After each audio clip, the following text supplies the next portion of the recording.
corruption became the pinnacle of ICC operations in Africa. Corruption, bribery of witnesses by the ICC chief prosecutor. Witnesses were bribed by the ICC chief prosecutor. NGOs bribed the chief prosecutor. NGOs paid money, as I have tabled into the International Criminal Court today, on 14th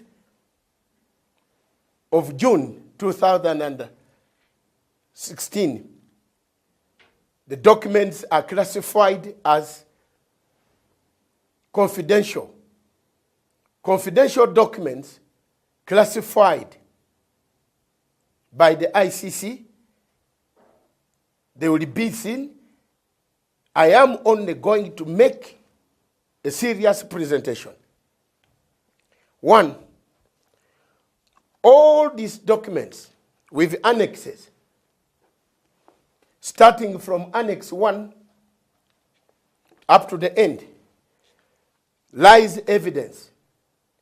This is Annex A, lies evidence of transfers of huge amounts of money, not to the ICC account, but to the personal accounts of the chief prosecutor, the then, who was Luis Moreno Campo, and his 3 other accomplices. That money was transferred, not simple money. It was over the tune of $7 million, between $3 to $7 million.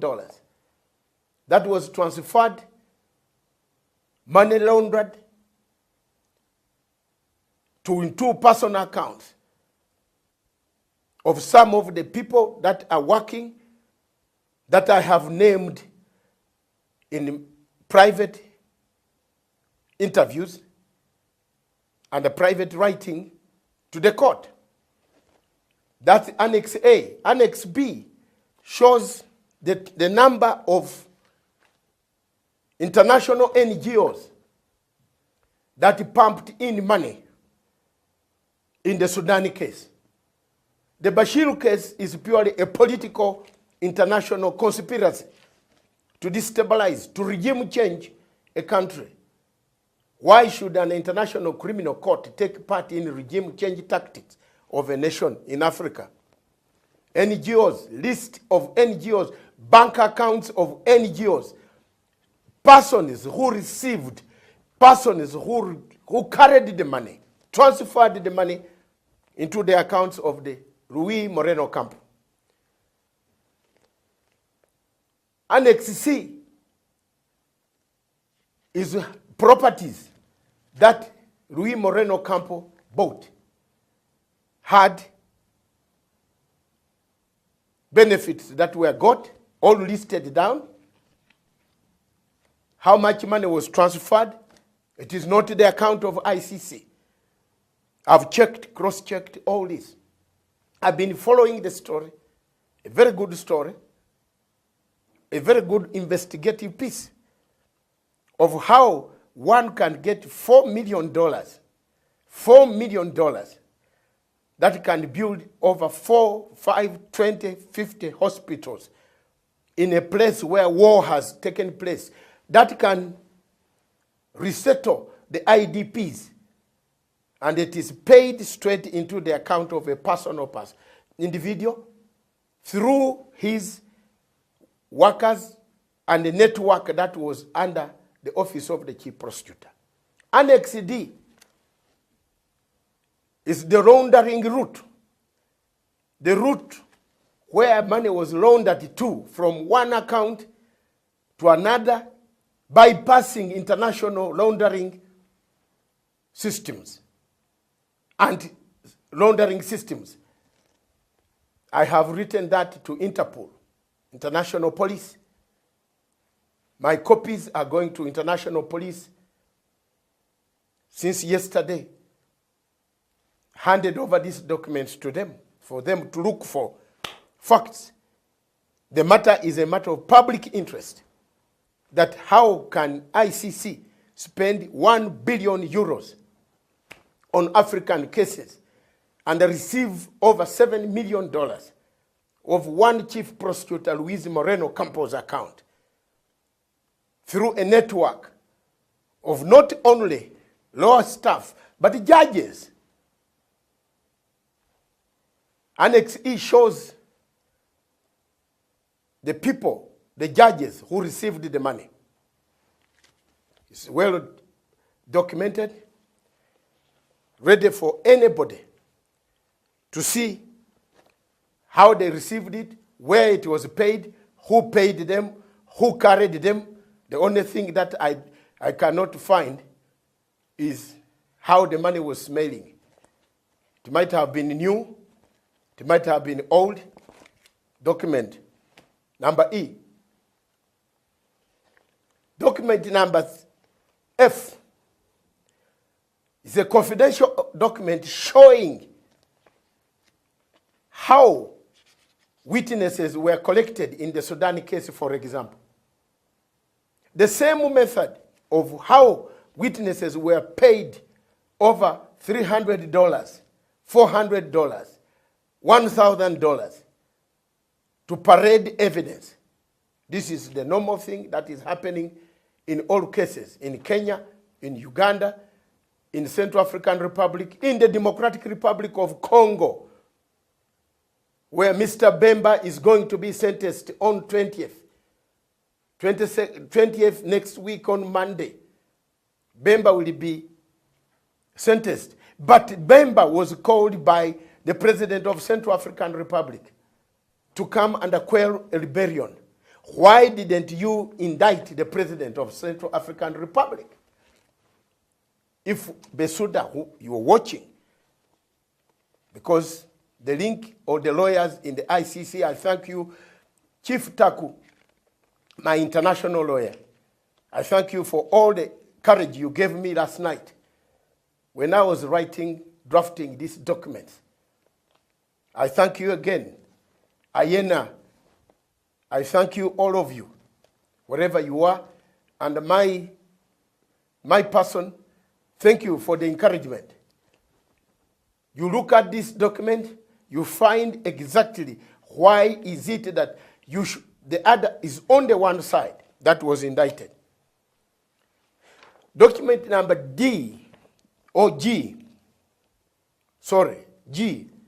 is a document detailing the amount of money which was channeled, activities that was not ICC activities that were conducted purportedly by the NGOs and the intermediaries in Darfur. This document is here. Document number H, it tells you how the court, the judges, how judges in ICC connived with the office of the chief prosecutor. The names of the judges, the names of the ruling on the Sudan case. It's very interesting reading. Unfortunately, it has been put under coded ex parte confidential because it is in court.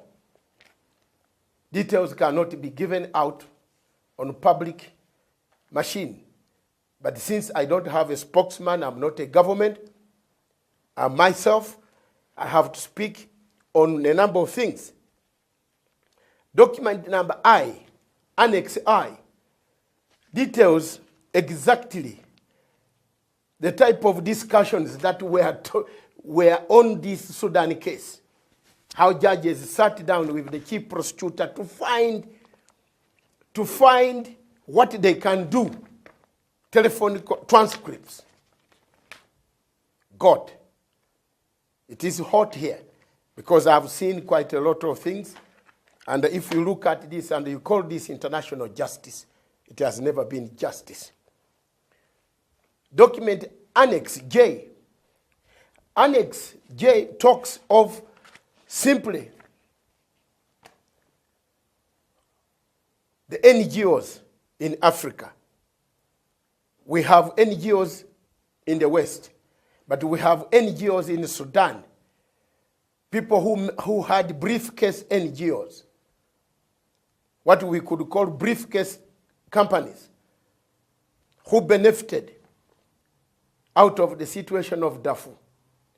While President Thabo Mbeki, myself,